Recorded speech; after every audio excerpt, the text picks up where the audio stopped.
Lord বনি এমন একজন লিডিং মোস্ট সুপারস্টার যে পুরোপুরি আর কি উল্টো পথে চলে।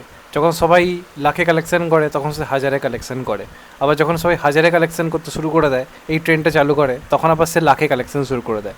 তো চিরকালই উল্টো পথে চলা বলা যেতে পারে একটা নির্ভীক কোথাও গিয়ে সৈনিক আমরা লর্ড বনিকে বলতে পারি। এবং আমি আজ খুব হতাশ হয়েছি, বনি এইভাবে আমাকে ধোকা দিতে পারে না। বনির জীবনে কিছু খারাপ ঘটলে আমি সেগুলো নিয়ে খিল্লি করি, আমার প্রচুর পরিমাণে ভিউজ হয়। এবং আমার যারা দর্শক বা বাংলার যারা অগাধ দর্শক, তারা বাংলার লিডিং মোস্ট সুপারস্টারে খিল্লি দেখতে বেশি ভালোবাসে। তার জীবনে ভালো কিছু ঘটলে বা তার কিছু অ্যাচিভমেন্ট দেখতে এলে একটা পাবলিক মানে দেখতে পর্যন্ত আসে না। আমি এর আগে বলির সিনেমার ভালো রিভিউ দিয়েছি কিছু সিনেমার, সেগুলো কোনো অডিয়েন্স দেখতে আসেনি। যখন খিল্লি করেছি, গালাগাল দিয়েছি, অডিয়েন্স তো হামলে পড়েছে। তো যে কারণে আমি খুব হতাশ হলাম। আমি আজকে ভেবেছিলাম যে প্রচণ্ড খিল্লি করে ভিডিও করব, আবার বনির একটা বিশ্ব রেকর্ড নিয়ে কথা বলবো, কিন্তু বনি এটা কী করলো? বনি এইভাবে আমাকে ধোকা দিতে পারে না। তো যাই হোক, মাল্টিপ্লেক্স কালেকশন নিয়ে কথা বলবো, পিভিআর, আইনক্স, সিনেপলিস, এই তিনটে চেনে। তো প্রথমে কথা হবে সিকান্দারকে নিয়ে।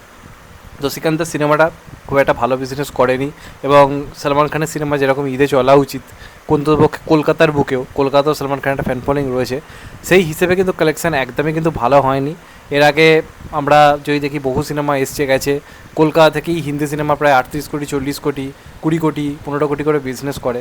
সেখানে সলমান খান তার সিনেমা সিকান্দার প্রথম সপ্তাহে অর্থাৎ 30 তারিখ থেকে আর কি কালকের দিন অবধি যদি কালেকশন পিভিআর, আইনক্স, সিনেপলিসের ধরা হয়, তাহলে সেটা মোটামুটি 2 কোটির কাছাকাছি কিন্তু কালেকশন করেছে, এমন অফিসিয়াল ডেটা উঠে এসেছে।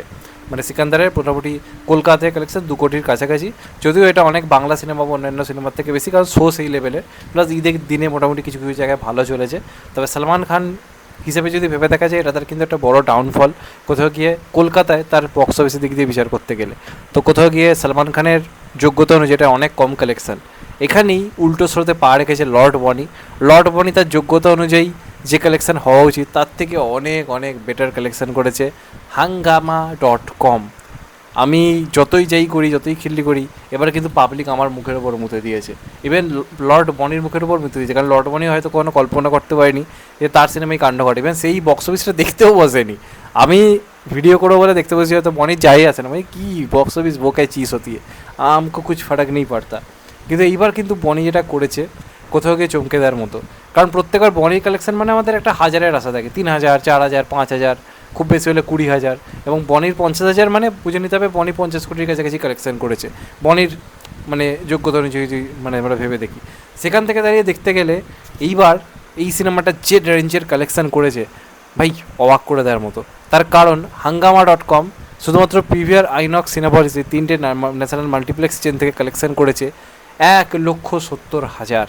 এটা আমি বলছি না, যেখানে অফিসিয়াল ডেটা উঠে আসে এই তিনটে মাল্টিপ্লেক্স চেনের, সেখান থেকে কিন্তু উঠে আসছে এই তিনটে মাত্র চেঞ্জ থেকে কিন্তু 1,70,000 টাকা কিন্তু কালেকশন করেছে। তো এটা জাস্ট জোকস অ্যাপার্ট, এটা কিন্তু মোটামুটি দেখতে গেলে কোথাও কিন্তু আমি অবশ্যই চমকে গেছি।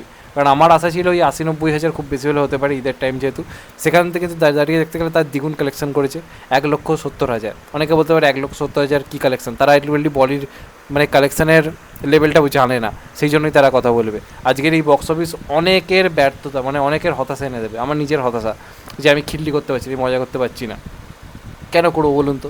এরা হাজারের আশা রেখে দেখতে গেছিলাম, লাখে কালেকশন করে দিল। এ কী করলো এরা বনি? আমি প্রচণ্ড পরিমাণে হতাশ হয়েছি। এটা ঠিক হলো না, সিরিয়াসলি এটা ঠিক হলো না। আমার মতে এই কালেকশানটা যথেষ্ট ভালো হিসেব করে দেখতে গেলে, এবং কোথাও গিয়ে আমার মনে হয় শুধুমাত্র 3টে মাল্টিপ্লেক্স চেন থেকে 1,70,000 এসছে, মানে আমাকে ধরে নিতে হবে গোটা বাংলা জুড়ে অন্ততপক্ষে তো 4 লক্ষ 5 লক্ষ কালেকশন তো করেছে। এবার সিনেমার বাজেট কত সেটা একটা ম্যাটার, যদিও খুব বড় কোনো হিট হবে না, তবে অনেক দিন পর বনির সিনেমার কালেকশন লাখে অন্ততপক্ষে গিয়ে পৌঁছেছে। মানে বনি 1000-এর যোগ্যতা থেকে লাখে গেছে, আর সলমান খান নিজের 10 কোটির যোগ্যতা থেকে 2 কোটির যোগ্যতায় নেমে এসছে। তাহলে আপনারা বলুন, বাংলায় ঈদে কে জিতলো? অঙ্ক খুব সহজ। এবার আপনারা ভাবুন, এর থেকে বেশি বললে আমি একটা অন্য ফ্যান বেসের থেকে গালাগাল ভাবো, তাই আর বেশি কথা বলতে না। ভালো থেকো সবাই, টেক কেয়ার, নমস্কার, আবার দেখা হবে। আমি জানি এই ভিডিওতে ভিউজ কম হবে, কারণ আমি বনির তারিফ করেছি। ভালো থেকো সবাই, টেক কেয়ার।